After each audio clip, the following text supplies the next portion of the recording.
Hi, my name is Erica Maynard, and I am a MAID assessor and provider here in Nova Scotia. I will be speaking today on what the MAID application process looks like here in Nova Scotia. Okay, so for those that are interested in MAID here within Nova Scotia, you can certainly make the request through your own provider. If you don't have a provider, that does not stop you from accessing MAID. Here in Nova Scotia, we do have a MAID coordination service. They are located at Halifax. Their local number is 902-491-5892. If you prefer to use a toll-free number, it's 1-833-903-6243. If you would prefer to email our coordination service, it's MAID, MAID, at nshealth.ca.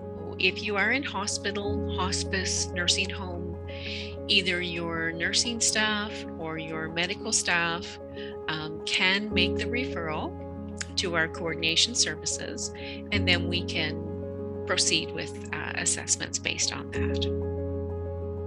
Everyone who applies for MAID must complete a written request. If the person is unable to sign the form for themselves, another person can sign on their behalf so long as they meet the criteria under the law. In order to be a proxy on a request for MAID, you have to be at least 18 years old. You have to understand the nature of the person's request for MAID.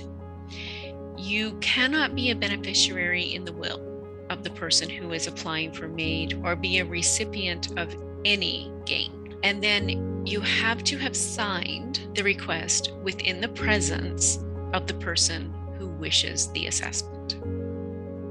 This form also needs to be witnessed by one independent witness. So again, the qualifications in order to be a witness are very much like the qualifications to be a proxy. You have to be 18 years old, and you have to understand that the person is actually requesting medical assistance in dying. You have to have known the person either personally or have seen proof of identity. You cannot be the beneficiary in the will of the person who is requesting MAID.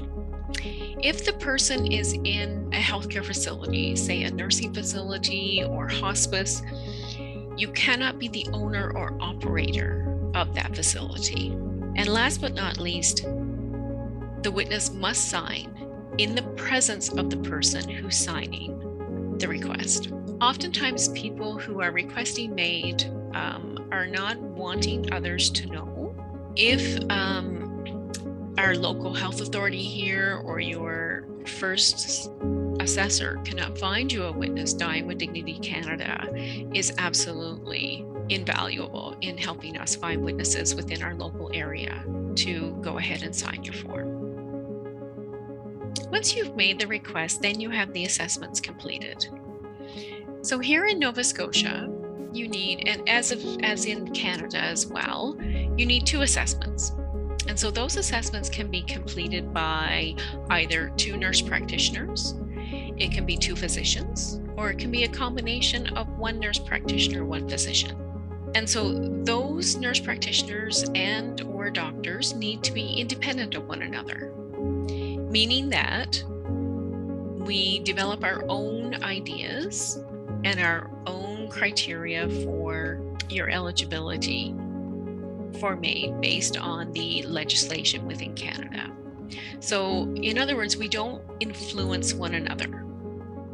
We are completely impartial to the other's assessment.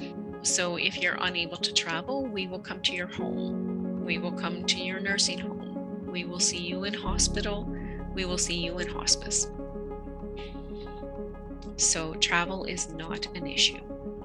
After the first assessor has completed the assessment, we normally review the consent forms with you, and then either we fill them out at the time or we leave them with you. Once the first assessor has decided that you are eligible for MAID, we coordinate with the coordination services and a second assessment is set up. So you will be called again by another assessor to make an appointment to have the second assessment completed. And during that time, the second assessment will look very much like the first one. It's really about determining your eligibility for MAID and that you're making the decision based on your own free will. We really try very hard to have these assessments done within a relatively close time frame. However, if your immediate death is not impending, there may be a little bit of a wait time based on our provider availability. Where can MAID take place? Well, that's a really big question. On that day, it really is about what you want. So I have completed MAID provisions in a park. I have completed MAID provisions on a beach.